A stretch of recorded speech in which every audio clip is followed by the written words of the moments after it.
qoruyun özünüzü. Əcəl birdən gəlir.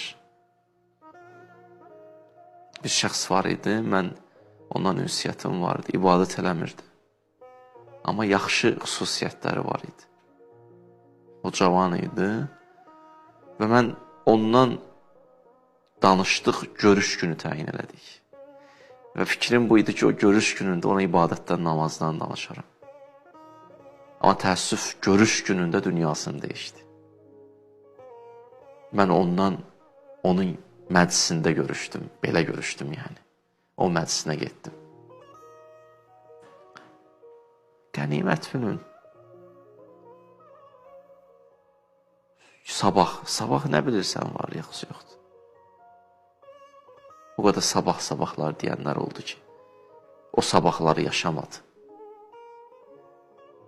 Bu yol xalislərin yoludur.